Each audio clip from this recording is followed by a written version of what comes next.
Hey, I'm glad you're watching today because I believe I have a very important message. And this is it. Like sands through the hourglass, so are the days of our lives. It's profound. I came up with it all by myself. No, you know what I want to talk to you about is conquering procrastination, the power of now.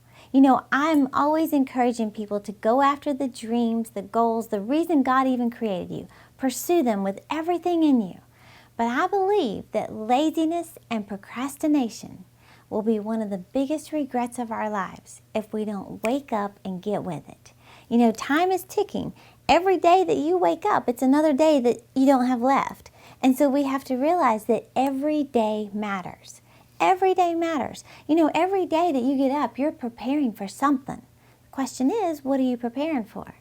So we have to learn how to conquer procrastination. You know, I read something a while back about a typical lifespan of 70 years spent on earth. Listen to this. It says more than likely by the time you're 70 years old, you will have spent 23 years sleeping, 16 years working, 8 years just watching TV, 6 years eating, 6 years traveling, 4.5 years on leisure, 4 years being sick, 2 years getting dressed, might be 4 for me, half of a year spent on religion. Then it says life is over. Half a year spent on religion. But wow, what an amazing life, huh? That's it. Summed up 70 years. You know, I heard this message from T.D. Jakes a long time ago, and one of the first things he says on there is, what are you going to do with the rest of your life? And I can't say it quite like him, but he says, what are you going to do with the life you have left? And you know, that's something that you need to ask yourself. What are you going to do with these days that you have left, these precious days? You know, one of the keys to fulfilling your assignment, and you do have an assignment, there's something that God is expecting you to do, but one of the keys to fulfilling that assignment is getting control of your clock and your calendar. Getting control of your clock and your calendar. In other words, knowing how you're spending your days. Having a plan. Knowing why you're getting up, what you plan to accomplish, and doing it. You know, the truth is, we don't get to decide when we're born, when we die. We don't even get to decide what time period we live in. But we do get to decide how we spend our days here on earth. You get to decide that. God gave you the choice to do it. Listen to what David said in Psalms 90:12. He said, teach us to number our days and to recognize how few they are. Help us to spend them as we should.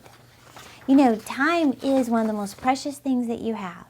And basically, if you waste your time, you waste your life. So we have to learn how to get control of our clock and our calendar. You know, I did this message recently. I just shared this at a church on the power of now. And in this CD, which I recommend that you get, it's just one single CD. You can listen to it one morning while getting ready. But I believe it'll challenge you to get with it, to quit saying things like, you know, I'm going to do that tomorrow, or I'm going to do that someday, because someday is not a day of the week. And if you keep putting it off, before you know it, another year goes by and you still haven't done it. I like what I read in 2 Corinthians 6:1 from the Message Bible. It says, we beg you, please don't squander one bit of this marvelous life that God has given you. Don't waste it, basically. Listen to what Pope Paul VI said. He said, somebody should tell us right at the start of our lives that we're dying. Then we might live life to the limit, every minute of every day. Do it, I say. Whatever you want to do it now. He said, there are only so many tomorrows. You know, I believe so many times we get a tomorrow mentality. And it's so easy to do that of, I'll do it tomorrow. I'm going to get started tomorrow. I'm going to write that thank you note tomorrow. I'm going to start going to the gym tomorrow. I'm going to get serious about my relationship with God Monday morning or Easter Sunday. I don't know what it is, but I'm going to get serious about it tomorrow. But you know, like Jimmy Lyon said, tomorrow is the only day in the year that appeals to a lazy man. And you know, it's been proven that when you get inspired to do something, if you don't do something about it within 24 hours, chances are you never will. And that's so true. You know, we just tend to keep putting things off, and then we don't even realize, oh my gosh, 2 more years have gone by and I still haven't done that. Well, I want to challenge you, and in this new series, I talk about different reasons we procrastinate. In fact, let me just tell you what procrastination means. Procrastination means the act of putting off or delaying or deferring an action to a later time, to put off intentionally or habitually. You know, there are some things that you may be putting off, just random things, but then there may be some things that you just have a habit of always putting them off.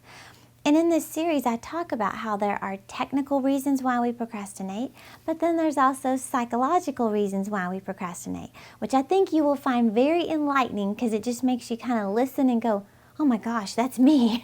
That's why I'm putting that off. It's very interesting, and I can't take all the credit because I learned this from Julie Morgenstern.